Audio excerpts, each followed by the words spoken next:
With Emmanuel Macron being re-elected as the president of France, I believe this is the first time a French president has been re-elected in 20 years or so.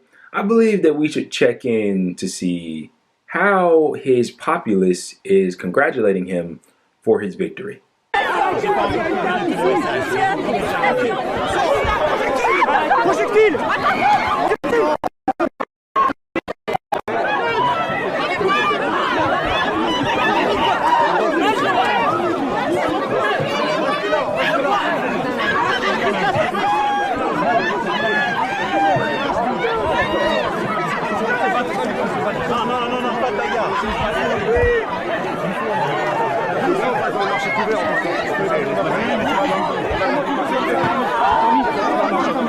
If you couldn't figure out what was going on in that video that you just watched, I'll break it down for you. That was a video of Emmanuel Macron days after his re-election victory being congratulated by his populace, not by cheers, not by reliefs of joy, not by chants, but by cherry tomatoes. Yes, someone threw a tomato at Mr. Macron, I guess showing their disdain for the man.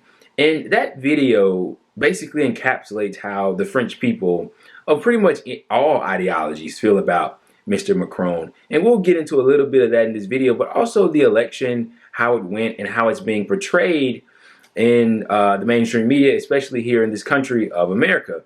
So Macron pretty much won in a crushing victory in the second election against his most ardent challenger, Miss Marine Le Pen.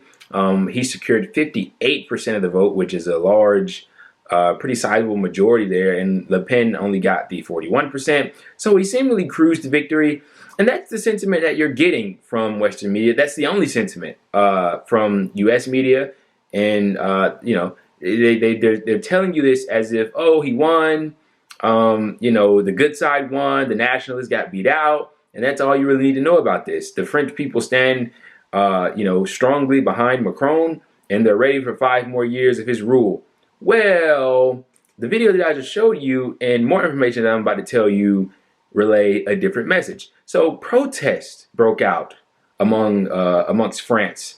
Violent protests. They turned violent. Not just the protesters, but the police killed, I believe, 2 individuals, shot them dead in the midst of these protests.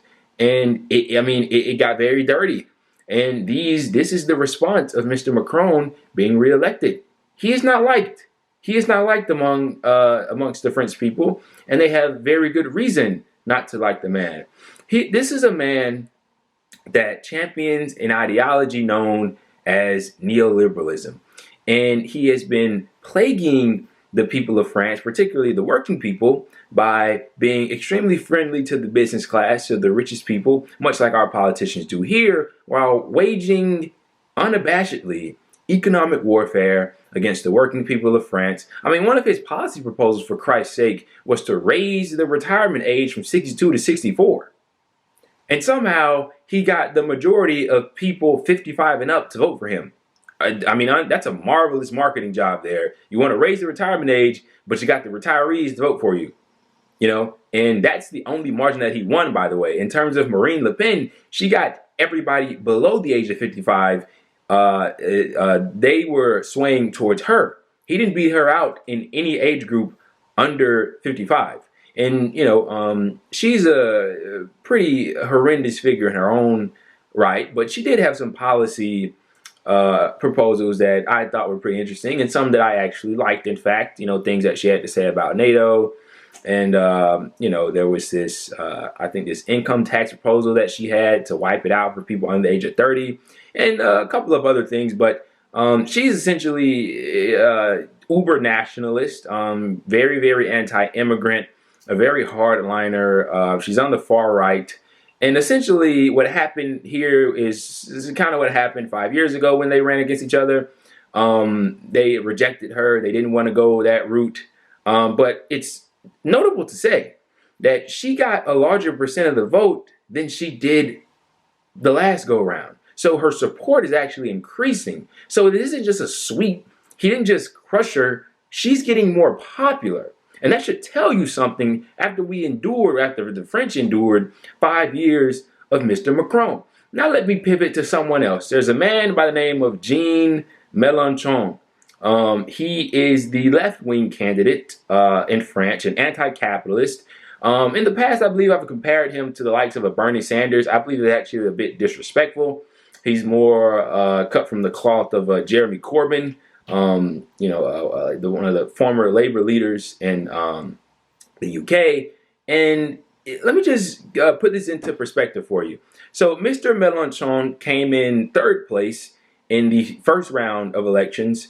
So in France, they have there's 2 rounds. Well, it's really 3 rounds. Let's just focus on the first 2. So in the first round, there's around 11 or so candidates, and the top 2 candidates, it doesn't matter what specific party you're from, if the top 2 candidates that get the highest percentage of the vote go off to a runoff election, unless one candidate wins overwhelmingly, which never happens. And so the results were the following. So Mr. Macron got 27.4% in that first election. Le Pen got 23.1%. Mr. Mélenchon, the candidate who should have won, the left candidate, got 22%. So he was just 1.1% behind Marine Le Pen. Now let me give you a bit more information.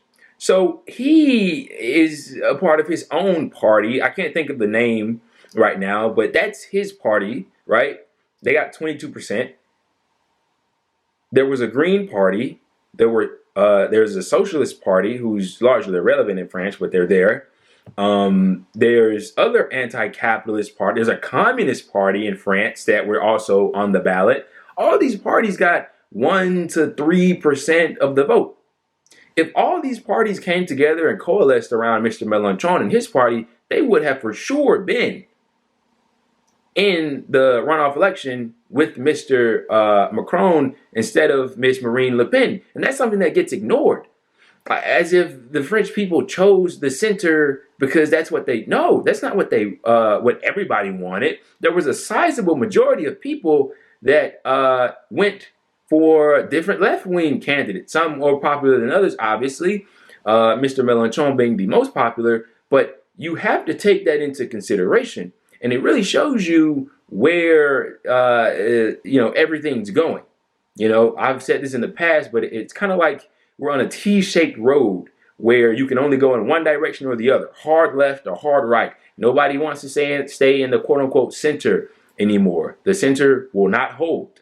And it's funny because he got this tomato thrown at him, Mr. Macron, but what was it, last year or 2 years ago? He got slapped across the face by a man who was unhappy. He's had eggs thrown at him in the past. I mean, the yellow vest movements, among other things, were sparked because of actions that he did, in his waging of economic warfare against the French population. I mean, what a leader he is. And I'm being kind by calling him a leader. I'm sure the people in France wouldn't refer to him as anything like a leader. They'd probably call him a clown or a joker or whatever. But that's the French election. That's a broad kind of outline of it. And that's my opinion of it. Of course, the media here in America, they're not going to talk about Mélenchon and what he had to offer. I mean, his policy proposals were kind of beautiful, to be completely honest with you. Like I said, he's anti-capitalist. He did want to exit NATO. So, of course, with Mr. Macron being reelected, Le Pen wanted to leave NATO as well. But so with Macron being elected or reelected, of course, the supporters of NATO, the U.S., they get to breathe a sigh of relief because they know France is going to stay. And, of course, with what's going on in Ukraine, they're probably going to ramp up their efforts now. He was probably being a little subtle because he knew he had a re-election going. And also, let me tell you, in France, when you consider the top issues that they care about, Ukraine was nowhere on the list. Absolutely nowhere on the list. Which is why Mr. Macron knew not to make it the center of attention, because they simply have more important things to them to worry about. So anyway, this is Mr. Macron. I shudder to, when I think about how these next 5 years will go, if he'll make it the whole 5, how the French people will endure. Will they endure it? I guess we'll just have to wait and see.